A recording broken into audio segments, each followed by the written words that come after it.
Great. What will be your literary piece? 1984. 1984. Okay, great. Whenever you're ready, you may begin. All right, then I'll start in three, two, one. Constant surveillance. Everyone is watching you. But even amidst this, in a dystopian society that bans any kind of human connection, Winston is able to find love, exchange diaries, a secret room, and a forbidden book. As their secret relationship grows, hope seems to flicker into their hearts to be able to run from the party forever. But all is crushed when they are turned into the Ministry of Love to be tortured by the same member they thought they could trust. The part I'll be reading is when O'Brien, the same party member, tells the tortured Winston the true motives of the party. 1984 by George Orwell. We are the priests of power, he said. God is power. When at present, power is only a word so far as you are concerned. It is time for you to gather some idea of what power means. The first thing you must realize is that power is collective. The individual only has power insofar as he ceases to be an individual. You know the party slogan, freedom is slavery. Has it ever occurred to you that it is reversible? Slavery is freedom. Alone, free, the human being is always defeated. It must be so, because every human being is doomed to die, which is the greatest of all failures. But if he can make complete utter submission, if he can escape from his identity, if he can merge himself in the party so that he is the party, then he's all powerful and immortal. The second thing for you to realize is that power is power over human beings, over the body, but above all, over the mind.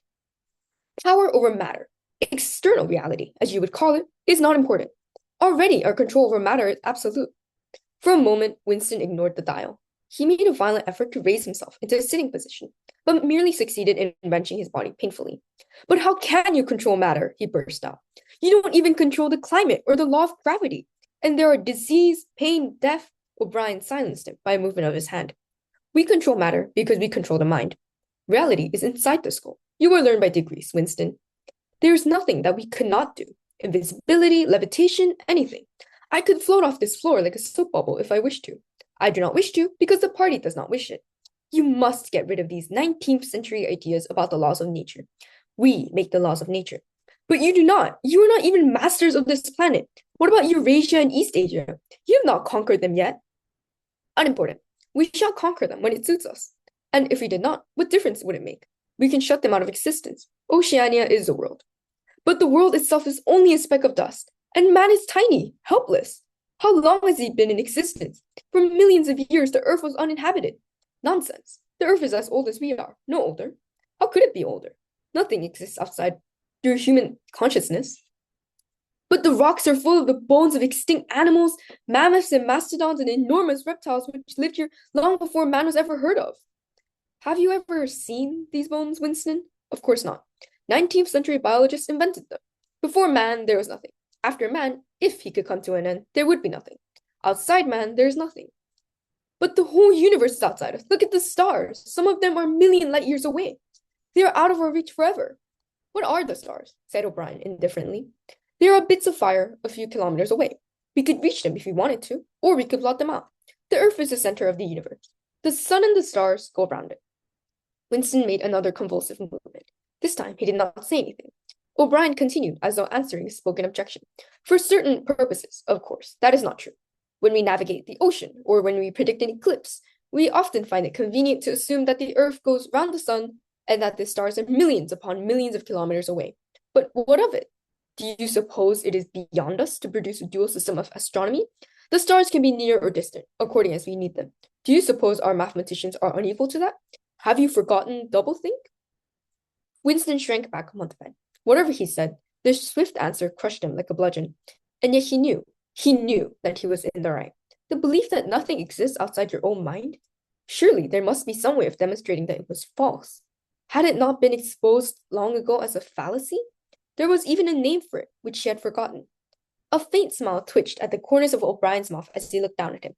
I told you, Winston, he said, that metaphysics is not your strong point. The world you're trying to think of is solipsism. But you're mistaken. This is not solipsism. Collective solipsism, if you'd like. But that is a different thing. In fact, the opposite thing. All this is a digression, he added in a different tone. The real power, the power we have to fight for night and day, is not power over things, but over men. He paused, and for a moment assumed again his air of a schoolmaster questioning a promising pupil. How does one assert his power over another, Winston? Winston thought. By making him suffer, he said.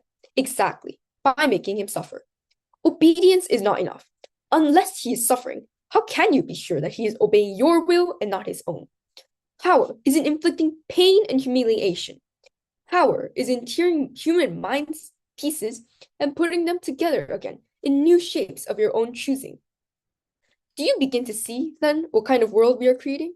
It is the exact opposite of the stupid hedonistic utopias that the old reformers imagined. A world of fear and treachery and torment, a world of trampling and being trampled upon, a world which will grow not less, but more merciless as it defines itself. Progress in our world will be progress towards more pain. The old civilizations claimed that they were founded on love or justice. Ours is founded upon hatred. In our world, there will be no emotions except fear, rage, triumph, and self-abasement. Everything else we shall destroy. Everything.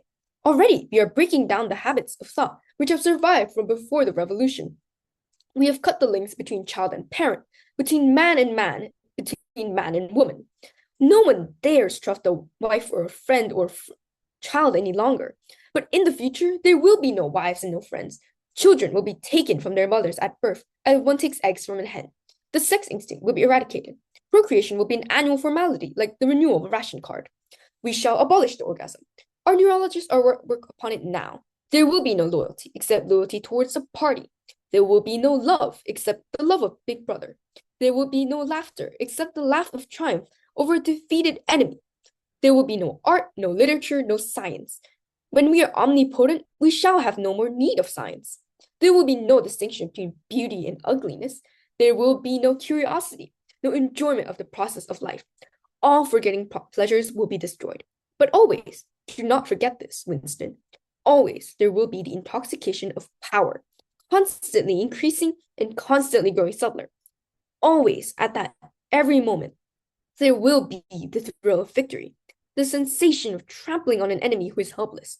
If you want a picture for the future, imagine a boot stamping on a human face forever.